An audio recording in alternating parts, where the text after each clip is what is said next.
Welcome back. Today we're going to talk about some time management. Everybody would like some more time in their life, but the question is not how do you get more time? The question is what would you really do with it if you had it?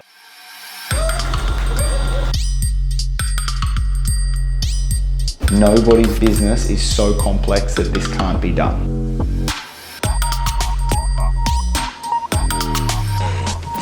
This is the big picture. The challenge that I think many business owners are facing at the moment is there's just a continual push to do more. If you had half an hour more, you just do more of what you're already doing. And that's not really what we're trying to do. What we're trying to do is create time to give you the right balance that you're looking for in your life and not to get sucked into the continual vortex of just doing more and more and more and more, because that shit's boring. So everybody remembers when emails first were introduced, or maybe some people a bit younger than me don't. But when emails first came in, everybody was excited. Cool, emails, don't have to post something, fantastic. How quick is this, fantastic. Now everybody's like, oh, another email. So what we want to look at is going away from technology and not looking at how do you use technology to just do more and more and more, but how do we get back to the real crux of what is it that you're trying to do? How would you spend your time and where are you losing it at the moment? And how can we do all of these things better and then use technology as the last piece to come and really complement what's happening? Today I'm going to run through 5 different things that you can do that don't involve technology. They're clean, they're simple, they're not easy because they take some self-reflection, they take some challenging questions, but they don't involve technology. They don't have to do anything more, and they're all about doing what's more beneficial so you can leverage the time that you have and get more from it. The first thing that we're going to do, if you're going to have a better outcome from your time, is to focus on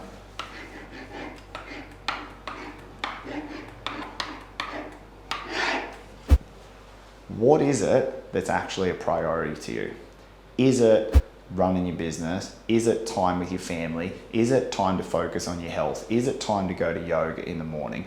I don't know, playing chess on Saturday? Is it doing the shopping with your kids? Doesn't matter what it is. You have to actually take some time though and think about what is it in your life that matters to you. This applies to everybody. Obviously I have primarily talk to business owners, but everybody, whether you're an employee, whether you work at the local coffee shop, whether you're trying to run a multi-million-dollar business, the same principles apply. What is it that is most important to you? So if we start to qualify, what are those things? Well, career is important. Family, friends, the list goes on. But you start to qualify and rank, these are the areas of your life that are really important. You definitely have to have yourself in here, because if you're not taking care of yourself, then it's an epic fail on multiple fronts. So think about what are the things in your life that matter to you. And then once we actually have some of these things, there is a really important question that everybody skips over. How much is enough? How much of these things do you really need? Yes, you want to run a business, that's fantastic. But do you need it to be the type of business where it provides a better than average wage for you? Do you need it to be the type of business where it's statewide and it provides, employment for a few people, creates a bigger impact, gives you more benefits financially? Do you want to have the type of business where you're very hands-on and very technical in that business? Do you want to have a business that you just sit back and take a check from every month, but you don't actually have to get involved in things? There's no right answers here. This is all about coming back to what is important for you and how do you quantify that? How much of it will be enough? It pains me when I see people talk about this, but they talk about, we've got to do more, we've got to be bigger, we've got to be better. Those things are endless. Nothing ever comes from those. What happens is, and we think about this in a linear fashion, over time, it's just misery, misery, misery, misery, chasing more, chasing more, chasing more, never actually getting there. You have to quantify what's happening and be happy with the progress that you're making before that. So first tip, Qualify what's important in your life. Qualify the things that really matter to you, and then ask yourself, how much of these things is enough? Because everybody's different. For some people, if we talk about family, enough is being able to have breakfast with your family and a full day on Saturday. For other people, enough is being home every night for dinner. Enough is picking up the kids for school. There's no right answers here. I keep coming back to this. There's no right answers here. There's just what's right for you. Qualify what's important, quantify what's enough, and you start to be on the way. We're going to talk about how we can build some better decisions around those things from here on. The second thing that we're going to talk about is how do we look at our time in the form of a matrix. Everything that we do here, everything in our life fits somewhere in this matrix. If you have seen the Crazy Hot Matrix, that's actually what inspired this. If you haven't, recommend you go check it out. It's a great laugh. Everything fits into here. If we consider how we spend our time, it all fits in here somewhere. It's either important or it's urgent, and it has a ranking on both. So you can give these an arbitrary ranking, but I put roughly a 7 sort of here. And the reason that I draw this big green box up the top is because that's where we want to be spending our time. But the trouble is we often spend our time down here, where things are really urgent, but they're not actually important. If you're a business owner, you get this all the time. We call this putting out fires. We call this, staff, headaches, challenges, system hasn't been followed. You're the person who's got to fix it. Yes, things are urgent, but every time we say yes to something, we say no to something else. Every time we say yes to an activity that fits down here, we say no to a potential activity that fits up here. And life is that. Life is being able to say, I'm going to talk next about how to create a not to-do list. But when you think about how do you spend your day, are you spending your day in activities which are important? What are the activities? We talked about qualifying and quantifying what's important to you in the step before. Are you spending your time in your day on those activities? Because the example that I use here is, this is planning a holiday. This is taking a day off. This is spending half an hour to read at night. This is doing something that interests you. All of these things are super important. They're the functionality of how you become a happier person, a better person, more content with what you're doing. All of these things are really important, but they get lost because of the volume of activity that we do down here. This is the Bermuda Triangle, the red section. This is where things are neither important nor urgent. This is Facebook, emails, a whole bunch of rubble in here. This is stuff that does nothing to really take us closer to what we're trying to do. This section over here, I call this the busy blues. Busy is one of those catchwords that I really hate. Busy is an easy excuse to stay out of this. Busy is a really easy excuse to not do the things that are really important to you. Planning a holiday, taking care of yourself, changing that process in your business, taking 5 minutes to look at your strategy, taking 5 minutes to audit your time and actually think about how you spend your time in your life. They're all really important things, but there's a million reasons why you shouldn't do them because you're too busy. Busy is something, the day that you remove busy from your vocabulary, you'll start to gain a whole lot better traction with this. So take a look at what's going on in your life. The summary of this is on a day-to-day basis. You can do this by looking at your calendar. You can do this by just taking 3 minutes at the end of the day to think about it. You can do this by bookending your day and starting with, where am I going to spend my time today? Is this what's happening here? Am I spending it over here? And then rechecking and recalibrating at the end of the day. This is what I intended to do. Did I actually spend my time in those areas? But getting yourself up into this zone is going to have the most impact in your life. Qualifying what this zone actually is what we went through in the first step. Quantify, qualify what this is to you, and then focus on spending time there. Because every time that you say yes to that urgent thing, every time that you get lost in your emails for 20 minutes, every time you get lost on social media for half an hour, that's saying no to the things that matter to you up here. So audit your time, look at what you're doing here on a daily, weekly, monthly basis, and see where you're going. I cross-reference this in my calendar, the way that I do it.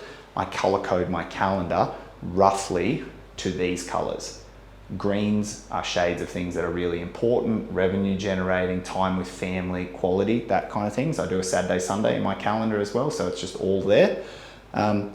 Blue, red is things that aren't really important, but they're my guilty pleasures. That's watching Shameless on a Thursday night, doing whatever I might do on that. So take the time to actually qualify what's important for you, step one.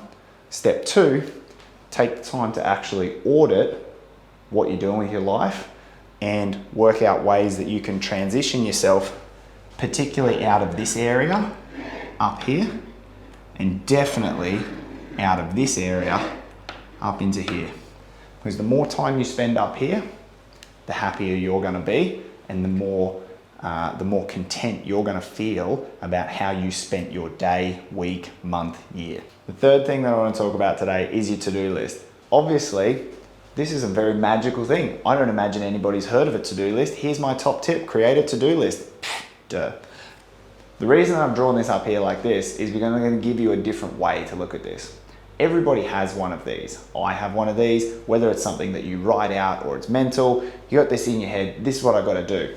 The trouble is, you do one thing and then 4 more things pop up on it. And it gets longer and it gets longer and it just never stops. So the analogy that I pull from this is actually one from Warren Buffett. And Warren Buffett talks about it in a bigger scale. He talks about it as a sense of what you're trying to achieve in your life. But he says that you should have a 5 and 25 list. So the steps are, write down 25 things that you're trying to do.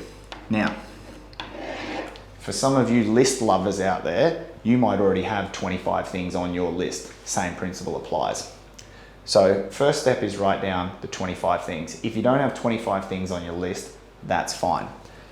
Second thing to do, and this is the important piece, this is where this becomes actually really valuable, is we circled the top 5. What's most important? So we say, cool, this one's going to be important, this one's going to be important, this one's going to be important. Might be 3, might be 5.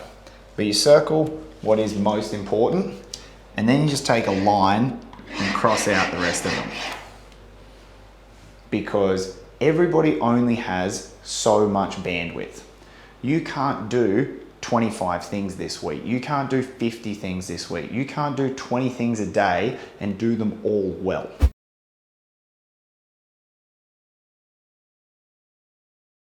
The principle here is take your to-do list and create from it a not to-do list. Chop out what is the least valuable, the least impactful, the least important. Take all those things out of your to-do list and give 100% of your focus to the top 2, 3, 4, 5 things in your list that are going to make a difference in your life, in your business, in how happy you are when you go home at the end of the day, so that you can actually say, hey, I got 3 things done today. You are going to be, well, tell me if I'm wrong here. If you go home at the end of the day and you've started 10 tasks and you've not actually completed any of them, but they're all underway, and say they were all, metaphorically here for a number, 50% complete, you've effectively completed 50% of 10 tasks. Are you happier when you do that, or are you happier when you go home with 5 tasks, 100% done, finished, in the bag? Which one's going to give you more impact on a day-to-day, week-to-week, month-to-month outcome? And doing this is, I talked about it just before in the matrix side of things. To say yes to these important tasks, you have to know what you're going to say no to. So make sure that you know what is not happening in your life. What are the things that take your time that aren't really important? They put you into either the red, the Bermuda Triangle, or they put you into the busy blues. How do you get out of those zones? Is saying, hey, everything's important, but not everything's important right now. Here's my 1, 2, 5 things that are really important. They're the things that are going to make a difference in your life, and they're the things that you give your time to, and you let slide those other things because you only have so much bandwidth. Give it to what's going to give you the best impact. Fourth one that we're going to talk about is it's a part A and a part B, because you can do them both individually, but they work better when you do them together. It's batch things and monotask. Now, I know, particularly the women who are watching this, I can multitask. Girlfriend tells me all the time, got bad news for you, you can't. Not my opinion, science's opinion. We are much more productive when we focus on one thing at a time and do that. Not to mention the example that I just gave, where you go home with 5 things fully done and 10 things half done. Tell me you don't feel better about having 5 things fully complete. So the way that and the example that I give as a very simple example for this, emails. How many people have their emails open on one screen, or their emails open all day and they're doing the rest of their work over here? Got bad news for you. You're not that important. Somebody will be okay if you don't get back to them for an hour. So the way that the example that I use here with emails, even if you're in a really high pressure situation, which most people aren't, people can tolerate a 60 to 120 minute delay in you getting back to their emails. So let's just take that example where your emails are really important to you. Batch them means you do them at 7 o'clock when you start, 9 o'clock, 11 o'clock, 1 o'clock, that's 1300, 1500, 1700. You probably can't see that, but anyway, batch them, group them, turn your emails off between 7 and 9. Then you can focus on whatever else you got to do. Pull your next most important task and give that 100% of your attention. You'll be surprised what you can do with 60 to 90 minutes dedicated on a task without distractions. That's the monotask part. Once you batch them, then monotask them. So instead of checking your emails every single hour of every single day and being distracted from email to job to email come in to job to email come in to job to coffee to job to email, that's the hamster wheel. You're never getting anything done. Turn your emails off from 7 till 9. Open your emails at 9 and respond to whatever you can do in a 15-minute window, 30-minute window, whatever that may be. Then close them again and repeat that cycle. The more time you can put in between these batching tasks is where you start to really gain some benefits. If you're a small business, sole trader, that type of thing, other big areas that you can get credibility with this, things like doing your bookkeeping, things like sending your invoices, doing a review of what's happening on your business and catching the pulse of what's going on in your business, doing it once a week, once a day, once a month. The frequency of when you batch things and when you look at them is just all about getting the right information at the right point in time and giving you the biggest window possible to be able to go and focus on those tasks which are really important, not urgent, which are really important to your business. So look at your day, look at your activities and see what in there can you batch up and how can you focus on one thing at a time. Because I guarantee you, if you do those things in unison, you're going to see your productivity improve, you're going to get heaps more done in your day, and you're going to go home at the end of the day just feeling better about life and how you spent your day at work. Stick with me, fifth and final one. It's not deadliness, although this is deadly, it's deadlines. Give yourself some deadlines. A lot of people that I work with are sole traders, solopreneurs, 3-5 staff business, depending on, they're the type of people where the business is demanding 7 days a week and everything comes back to you. And I get it. I'm in the same boat. I do the same thing, but you've got to give yourself some deadlines.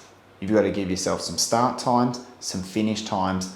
You've got to create some boundaries around what you do and when you do it.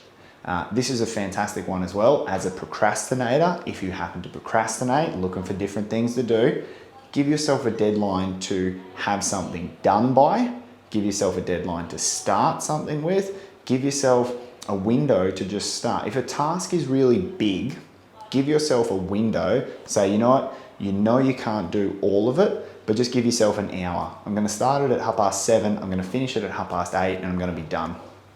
I'm gonna turn the notifications off on my phone at 5, 6 p.m., 7 p.m., whatever that number is. Because when you merge all of these things that are going on in your life, your phone, your notifications, the emails coming in, all of that, when that never stops and there's no boundaries in there, that's where business and life get really messy. And I'm not saying that business and life become two separate things, because they don't, particularly talking to the owners of a business here. But same thing if you're a career person in your job, whatever, if you're looking at this to try and squeeze a few hours extra out of your day or your week, business, work, life, they're not these two separate things. Very, very few people have the capability to be able to clock out at 3, 4, 10 o'clock, whatever it is, and be done.